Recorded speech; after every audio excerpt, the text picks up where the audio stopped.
South Asia पूरी दुनिया का वो रीजन जहां सबसे ज्यादा पॉपुलेशन डेंसिटी है, लेकिन शायद सबसे कम पॉलिटिकल स्टेबिलिटी।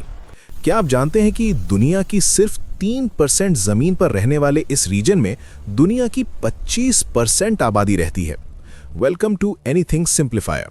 आज हम डिकोड करेंगे क्लास 12 पॉलिटिकल साइंस का सबसे complex chapter contemporary south Asia.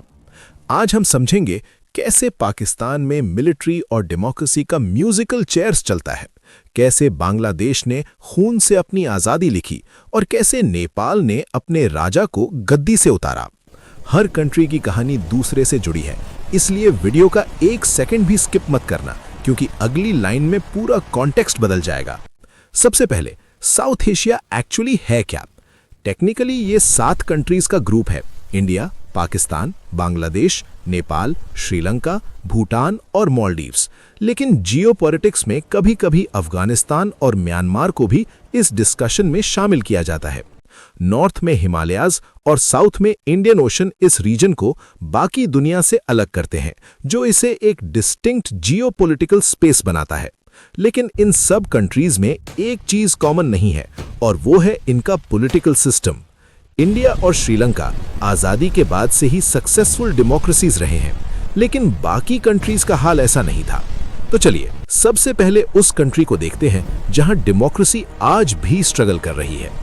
Pakistan का पॉलिटिकल सिस्टम एक पेंडुलम की तरह है, जो कभी डेमोक्रेसी पर रुकता है और कभी मिलिट्री रूल पर। जैसे ही पाकिस्तान ने अपना पहला कॉन्स्टिट्यूशन बनाया, जनरल अय्यूब खान ने देश का कंट्रोल ले लिया, लेकिन जनता के गुस्से के बाद उन्हें हटना पड़ा और पावर गई जनरल यहिया खान के हाथ में।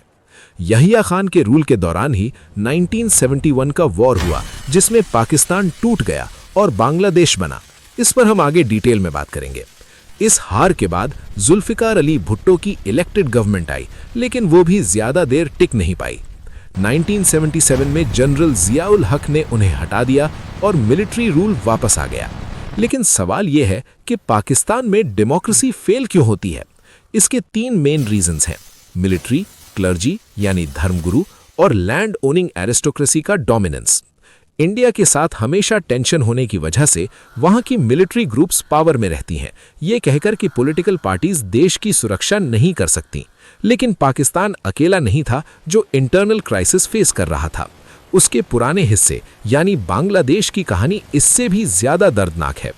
1947 से 1971 तक बांग्लादेश ईस्ट पाकिस्तान के नाम से जाना जाता था, लेकिन वहां के लोगों को लगता था कि वेस्ट पाकिस्तान उन पर उर्दू लैंग्वेज और अपना कल्चर जबरदस्ती थोप रहा है।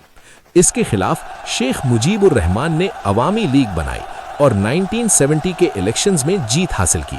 लेकिन वेस्ट पाकिस्तान की लीडरशिप ने उन्हें पावर देने से मना कर दिया और शेख मुजीब को अरेस्ट कर लिया। जवाब में जनरल यहिया खान की आर्मी ने हजारों लोगों को मारना शुरू किया, जिससे लोगों का मास माइग्रेशन इंडिया की तरफ शुरू हुआ। इंडिया ने इंटरवीन किया, 1971 का वॉर हुआ और एक नया देश बांग्लादेश दुनिया के मैप पर आया। लेकिन आज़ादी के बाद क्या हुआ? शेख मुजीब ने कॉन्स्टिट्यूशन बदलकर पार्लियामेंट्री सिस्टम को प्रेसिडेंशियल बना दिया और अपनी पार्टी के अलावा बाकी सब पार्टीज को बैन कर दिया। नतीजा, अगस्त 1975 में उनका असैसिनेशन हो गया।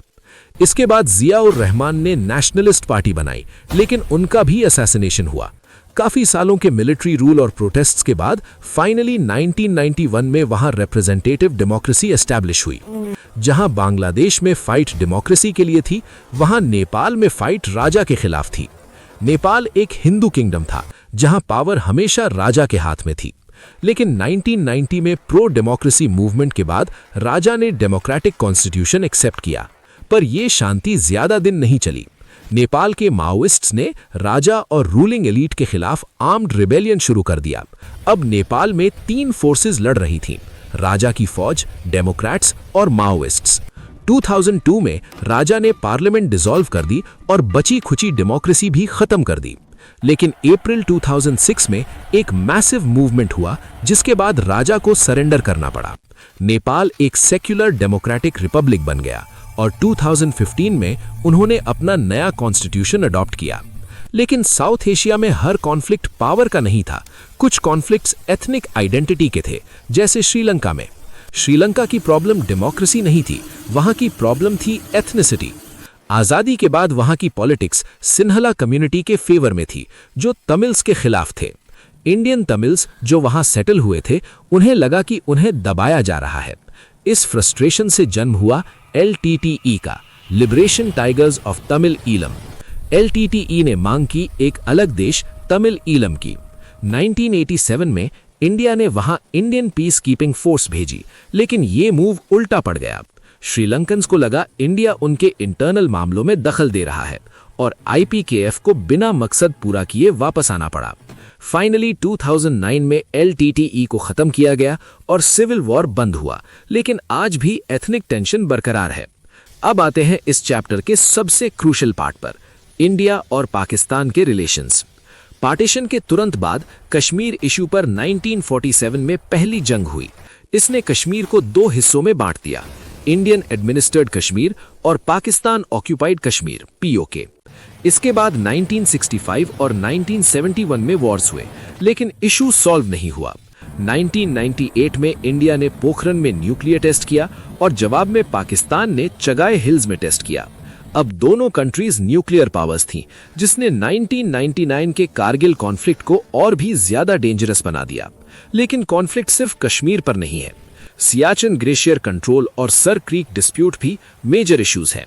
यहां तक कि 1960 में वर्ल्ड बैंक की मदद से साइन की गई इंडस वाटर्स ट्रीटी के बावजूद पानी पर डिसएग्रीमेंट्स चलते रहते हैं। लेकिन क्या इंडिया के रिलेशन सिर्फ पाकिस्तान के साथ खराब है? इंडिया का साइज और पावर अक्सर उसके छोटे नेबर्स को डरा देता है। बांग्लादेश के साथ गंगा वाटर्स शेयरिंग और इलीगल इमिग्रेशन पर डिस्प्यूट्स हैं। नेपाल को लगता है इंडिया उनके इंटरनल मैटर्स में इंटरफियर करता है, जबकि इंडिया को डर है कि नेपाल चाइना के क्लोज जा रहा है। लेकिन कोऑपरेशन भी है। इंडिया और नेपाल के सिटीजन्स बिना वीजा के बॉर्डर क्रॉस कर सकते हैं। इंडिया भूटान के हाइड्रो इलेक्ट्रिक प्रोजेक्ट्स में सबसे बड़ा इन्वेस्टर है। तो क्या ये सारे कंट्रीज कभी एक साथ मिलकर काम नहीं कर सकते?